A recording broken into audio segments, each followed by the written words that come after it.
History can easily be forgotten, erased, or overwritten.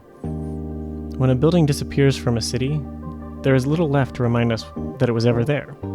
There is little left to remind us of what activity may have occurred in the building or the people who occupied it. The collective histories of the city are the key to making any city whole. Pittsburgh was once a smoke-smothered city. Yet, this smoke represented the cutting edge, a powerhouse of industry and wealth.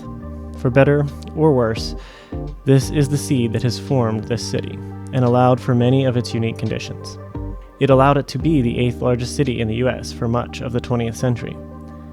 But for the past few decades, Pittsburgh has been cleaned up, risking loss of this important story. While clean air and clean facades can be considered a positive, the overwriting of the language of the city, the removal of its roots, cannot. Developments from the Strip District and Lawrenceville risk this as they are gradually pushing closer together. There is an area on the border of these neighborhoods which remains. It is still full of industry and warehouses. In the center of this is the birthplace of the modern aluminum industry, with the only remaining memory being a rather neglected plaque on the side of a building which now houses Pittsburgh Ballet Theater's warehouse and shop. This is rather fitting, though, as these industrial roots are the basis for the strong arts community in Pittsburgh.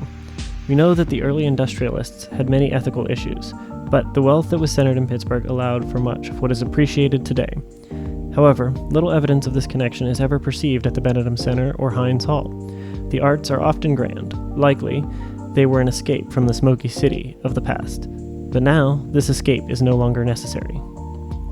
So let's return to the site where the Pittsburgh Reduction Company, now Alcoa, first produced modern aluminum.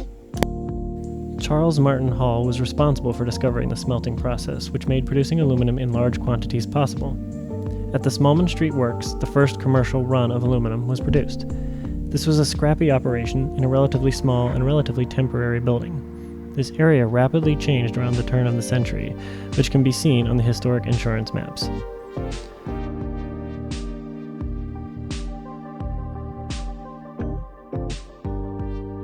I propose creating an experimental black box theater for dance housed in the void of the ballet warehouse that represents the original Smallman Street Works. The theater is surrounded by the industrial side of dance, the shop, and warehouse.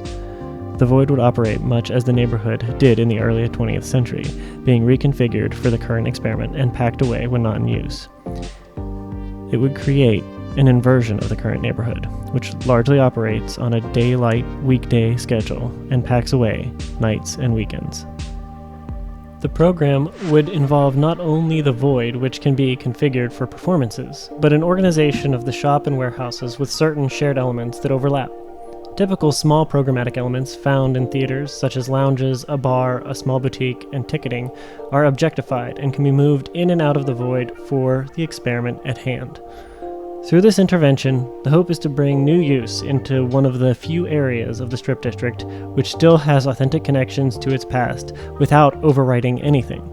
Instead, we restore the ghost of a lost element, connecting our modern culture to its economic foundations.